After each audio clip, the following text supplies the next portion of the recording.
Hello! Welcome to my vlog! It's well the day at ito, focus pa din on No Spend Week Challenge. Pero for me, parang commitment na nga ito. Ano ba ang No Spend Week?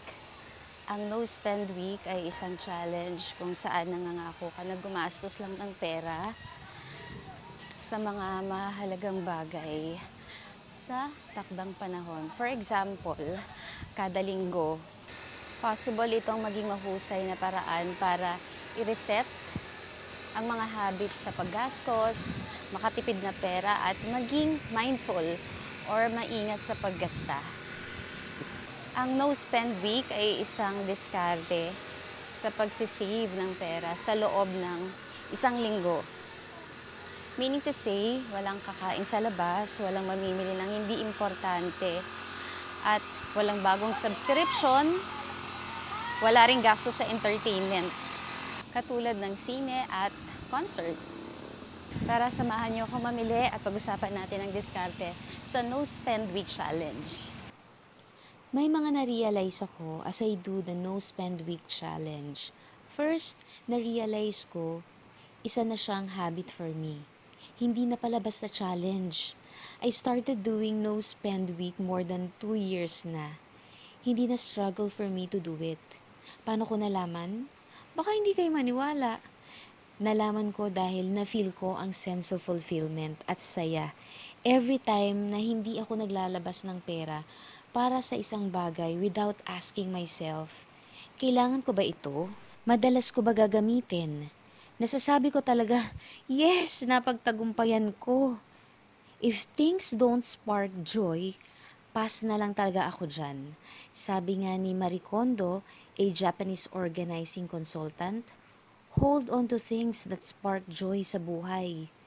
Second, na-realize ko, hindi ko na sinasabi yung salitang sayang kasi nagiging habit ko na ang pagbili ng mga bagay na importante at kailangan sa takdang panahon.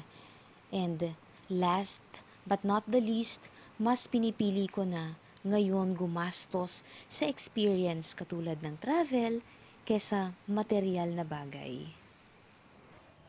This one is very personal na, pero I will be sharing with you kung ano yung mga nabili ko sa grocery. Yung mga binibili ko, ito talaga yung mga yon tuwing sweldo. So ginagawa ko lang to once a month para maging achievable talaga yung No Spend Week natin. Ayan, yung mga pinapamili ko. Actually, paulit-ulit to, memorize ko na nga, pero kailangan pa din na minsan magdala ko ng listahan. So, unang-una na dyan, etong cooking oil. Kahit na may mga stock na ako nitong mga nakikita nyo, patuloy akong bumibili every month just so hindi nauubos yung stock at saka hindi ko kailangang pumunta sa grocery ng weekly. So, for this month, so, eto, nasa sweldo day nga tayo, di ba?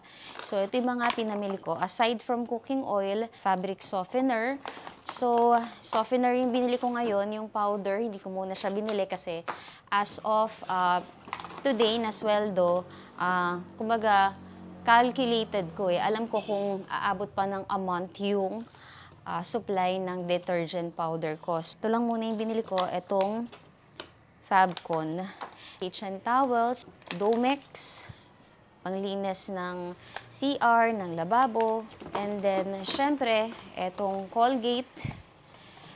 Itong ganitong Colgate, itong isang box na to, ginagamit ko to 2 weeks or more than 2 weeks pa nga.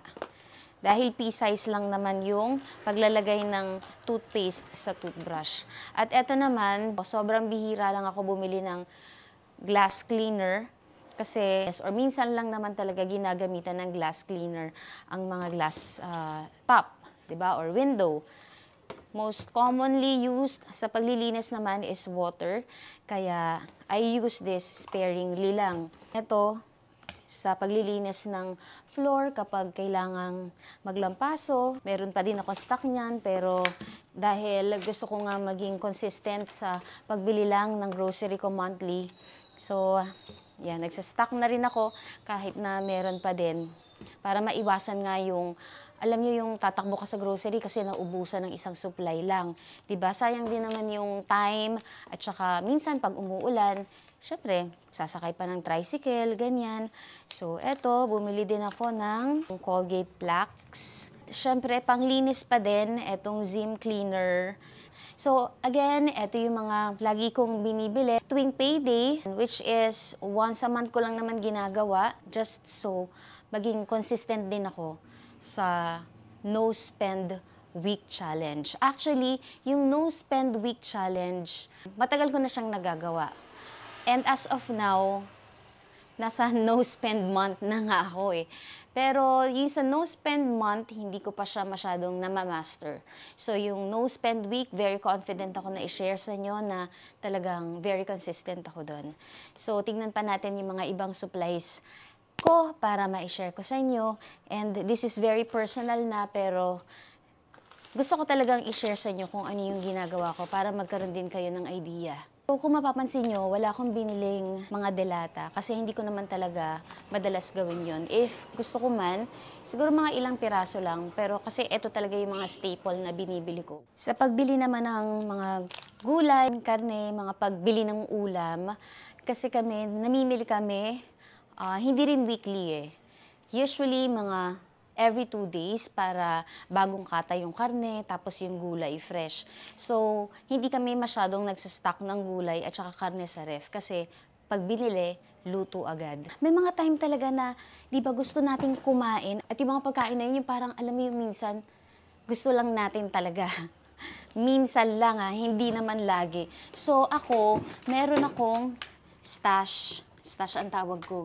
Hindi ko na dinidisplay yung mga pagkain na to. Kasi ayoko din na masyadong naaalikabukan, tapos lilinisin ko pa yung paglalagyan. And kung maglalagay man ako sa cupboard ng ganito or sa kitchen, konti lang talaga, tas nilalabas ko na lang pagka naubos na siya. So, eto yung aking stash. Ayan, very, very personal, pero nakita nyo naman, sinishare ko sa inyo. Dahil, syempre, para magkaroon ka ng idea kung ano ba yung ginagawa ko or yung mga meron ako at mga binibili ko para ma-achieve or habang ina-achieve ko yung no spend week challenge ko. So, ano bang meron ako dito? Siyempre, mahilig tayo kumain ng mga cookies. Ayan, meron ako niyan. Tapos coffee. Hindi naman ako coffee person, pero ayan. Minsan-minsan lang talaga. Kaya ilang months na to from the month na nabili ko to. Ayan, nandyan pa rin siya. Tapos, meron ako mga tea. Ayan, ito ay prebiotics tea. Tapos, meron pa ding mga cookies. Ayan. Meron pa ditong pretzels. At saka, ayan, nahulog. Ito yung lagi kong binabaon pag pumapasok ako sa trabaho. Ayan, Biscoff. Ano pa bang meron ako dito? At syempre, pasensya na ha. Very spontaneous lang talaga tayo. Ayan, coffee na, hindi pa nababawasan kasi nga, meron lang mga pagkakataon na parang gusto ko lang uminom ng coffee kahit hindi ako coffee person kasi mahilig talaga ako sa tea. And then, ayan, favorite ko, eto, marami na ako naubos na ganito, pero ang dami kong stock ng ganyan, mga cashew nuts. Ayan, tagwa 1/4 yan bawat isa. Pistachio. And ito naman, walnut at pistachio pa din. So, ayan. Yan yung mga madalas meron ako or talagang ayoko talagang mawala to mga to. So, ayun. Papakita ko pa rin sa inyo yung iba pa. So, let's go na. Pero guys, don't get me wrong. Ang no spend week challenge or baka na doon na kayo sa level ng no spend month challenge, ang ibig sabihin nun is kailangan meron kayong control sa sarili ninyo na hindi kayo kailangang mag-spend sa mga bagay na alam nyong hindi naman importante. So, itong mga bagay na to, very, very important para sa akin. Yung importance kasi ng mga bagay sa atin, I think is very subjective. Siyempre, kung siguro ito yung mga importanteng bagay sa akin, maaring sa inyo, iba yung importante sa household nyo. So, very subjective yun, diba? At pati na rin sa mga kinakain natin, very subjective din yan. Ito yung mga na-enjoy ko na pagkain, maaring kayo, iba din yung na-enjoy nyo na food. So, nasa sa atin na lang yun. Kumbaga, choice na lang din natin sa sarili natin kung ano yung importante sa household natin, kung ano yung importante sa atin, yung makakapagpasaya sa atin. Again, very personal to, pero ipapasilip ko sa inyo yung mga products na ginagamit ko. Ito yung mga stock ko. So, eto, hindi ako nakapamili for this payday kasi okay pa naman siya, madami pa naman siya. So, pasensya na lang kayo kasi medyo madilim dahil medyo makulimlim na rin kasi ngayon. So, ayan, closer look. Siyempre, number 1 sa akin dyan, yung aking pangkilay. Kasi talagang kilay is life ako. At ang stock ko nito ay 4 pieces. Bakit 4 pieces? Baka magtaka kayo, ang dami-dami naman. Kasi minsan lang ako pumunta ng Manila. So, pag bumibili ako, mga padala-dalawa. So, eto, kakabukas lang nung isa ko na benefit. So, ayan, meron pa akong 4 dyan. Etong dalawa, bagong bilihan. And then, sa lipstick, ganun din ako. Meron akong 2 lipstick dito. Ayan. Na-stock ko lang din yan. And then, ito naman sa face. Ito yung cleanser ko. So, ito, hindi ako sure, pero kung meron man dito, siguro sa Watsons, ayan, ito din, ganyan. Pero, yung ginagamit ko talaga ay yung Biore. Ito siya, yung Biore. At saka yung Neutrogena na wala na akong Neutrogena kasi hindi naman ako nakakapunta ng Watsons. So, ito na lang muna ipapakita ko sa inyo na ginagamit ko talaga itong Biore. At sinasabi ko nga sa inyo, syempre, kahit naman nasa isang 1 week or no spend week challenge tayo or no spend month challenge tayo, talagang may mga instances na may mga products na gusto tayong subukan. Kaya eto, bumili ko nitong ganitong product na nabili ko lang din sa ibang bansa.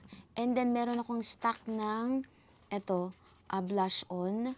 Etong mga blush on na to, hindi naman talaga ako nagba-blush on, pero nag-stock ako niyan kasi in case na kailangan lang, alam niyo yun, yung may mga occasions, ganyan, para at least may magamit ako. And then, meron din ako dito mga face powder. Ayan ang powder ko sa mukha. Ito siya. Ayan. So, very basic lang naman yung mga ginagamit ko. Ayan, katulad niyan. Merong lip gloss dyan. Ayan, isang brand lang yan. And then, bumili ko nito. Ayan, may BB cream. Ang ginagamit ko lang talaga ay yung mga katulad nito. Etong Biore. Yan, parehas na Biore yan na UV protection lang talaga ang ginagamit ko sa mukha. And then, meron pa ako isang, ayan, UV protection din siya. At itong mga lotion na ganito yung ginagamit ko. So, ito yung mga, yan lang actually ang mga stock ko na very personal. Ayan, mga skincare, ganyan. Para magka-idea lang kayo kung paano ko ba na itatawid yung isang buong linggo hanggang sa isang month, sa isang no-spend week or siguro kahit no-spend month challenge pa ay kakayanin ko dahil kailangan talaga is kompletuhin mo yung stock mo. Yung mga basic needs talaga yung key dyan, na kailangan yung mga basic needs na yun talaga yung mga hindi nababago sa'yo. Kumbaga, routine na binibili mo yon at mga ginagamit para hindi naman kailangan punta ng punta, balik ng balik sa grocery, yan para bumili. At eto, makakatulong to para maging consistent tayo sa no spend week or no spend month challenge man yan. So, I hope guys, nabigyan ko kayo ng idea kung paano ginagawa ko sa no spend week challenge. Thank you for watching!